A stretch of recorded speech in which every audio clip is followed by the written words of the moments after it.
It's in action. You want to go ahead and announce everyone? Sure. In the top, to our top right player, G-Dog, losing his last match, but I think he might be able to make a comeback. He plays well, and his macro's definitely good as well. And in the bottom left, Kirk, winning the last match with a really powerful Roach Bush. Excellent. We saw the mechanics of Zerg working out. A huge army going ahead and pummeling his opponent, while in the background his second 200 army was rallied and on the way to go ahead and secure the game. And G-Dog saying Roach is OP. Roaches are strong. Very strong. The Marauders of the Terran. The Immortals of the Protoss. The Mortals of the Zerg army, for sure. And I think Kirk actually planned on making those Roaches because he definitely had an upgrade lead. He had 2-2 while his opponent only had 1-0 on his Roaches, and that's it. We saw in last game G-Dog went ahead and he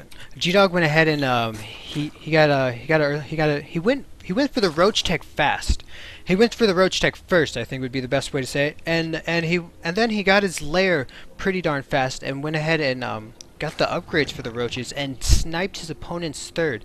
And after that, I think what happened was CptKirk says, "You like Roaches? I'm gonna give you some Roaches. give you a nice little pack of Roaches to play with."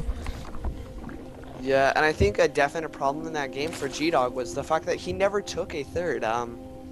He was standing on 2 base and he got a lot of tech on 2 base, so yeah, he just couldn't support it. His lack of gas and everything. A lot of tech on. Yep, he did tech. I think the timing of the tech was nice. I think he had a clear view of what he wanted as a late game army. Unfortunately, that gas. And we do have the expansions plopping down at seemingly identical times. A pool going down for G-Dog. A little bit later than Kirk's. And what I noticed is G-Dog's overlords, they were using the buddy system, man. But now they're drifting. Now they're just drifting off. One's gonna go to college. The other one's gonna work at a jewelry shop. And we'll see which life, which life choice is going to be the safest. Yeah.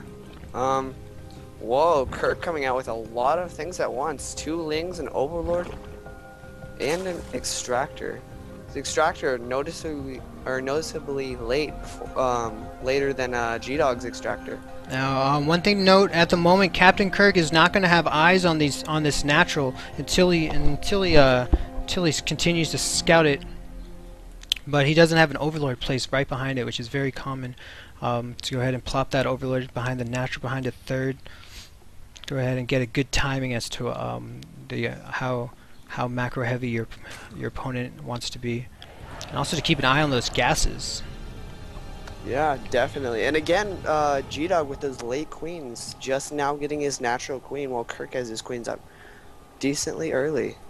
And Kirk this time going for the early Roach tech. Excellent.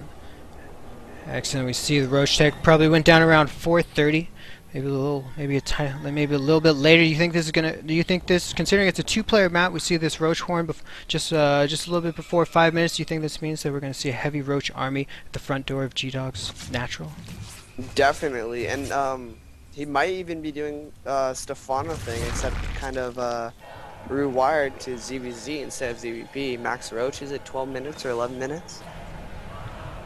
That might be happening. And Kirk coming out with some more Lings, taking map vision.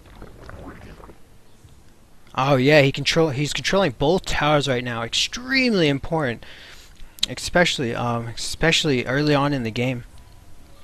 A lot of times when people are playing against each other, they kind of make an assumption that this tower is closer to me and this is my tower. I'm gonna defend it. Then the other opponent will say, well, this tower close to me is mine. I'm gonna defend it as well as I can. And they kind of put this imaginary divide. And it looks like CptKirk is not shy to go ahead and take both of them, so that he has maximum awareness of the middle of the map. Yes, definitely. And this time, G-Dog coming out with an early second and third gas, as well as he's droning harder than Kirk is. It's like they're switching a little. Haha. Excellent. We see a nice sexy pack of six roaches popping out. See if these get rallied directly to his opponent's base, or if they're gonna go ahead and try to be the army that defends a third that could come up if he decides. Yeah, Kirk not droning that hard, and actually, this time, now G-Dog coming out with 22 lings and a baneling's nest. This is actually identical to what Kirk did last game. It's kind of interesting. Yeah, it is interesting. They really are just switching sides, switching it up. You think Kirk would stay with the thing that he won with last time, but apparently not. Apparently, Kirk droning up hard, 10 drones, these taking a roaches, couple overlords. roaches marching across the field with pure freedom. He has both watchtowers and knows that he's completely safe to position this army in front of his opponent's ramp. Yeah, and what I find interesting is neither of the players have ling speed. Yeah, Both that's going to interesting. some pretty heavy tech. Well, Yeah, they both delayed Kirk the going link to heavy speed. tech. Yeah. And it looks like both opponents are not going to pay for it. One of the large reasons is that to get the link speed is so that your opponent doesn't get a huge advantage when it becomes this Zerg on Zerg battle early on in the game. Actually, G-Dog actually almost knowing what he's gonna do, going for that early attack. Let's go ahead and check the saturation of each player. Saturation is looking good. The double gases are being taken on CptKirk's on his natural. On the other hand, G-Dog is opting not to take one of his gases and is going to continue to saturate. His saturation does look a little light, but this may be telling us that his larva is going to be used towards an army. However, we do see a huge batch of drones on the way to go ahead and make that officially saturated. Doesn't that feel good? Doesn't that feel good?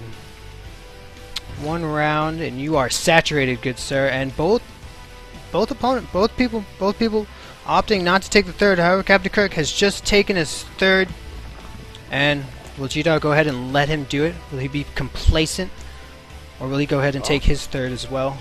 Sending some lings out to grab the watchtower. What I find interesting is actually Kirk's roach speed and metabolic boost both finished at the same time. Very so he nice. has both of those now, and he's getting double ups from his Evo and pumping out a couple lings. Very, very nice. Very nice Injects. eye. Very nice thought process in game. Injects looking pretty solid from both players, and G-Dog going for the burrow and banelings.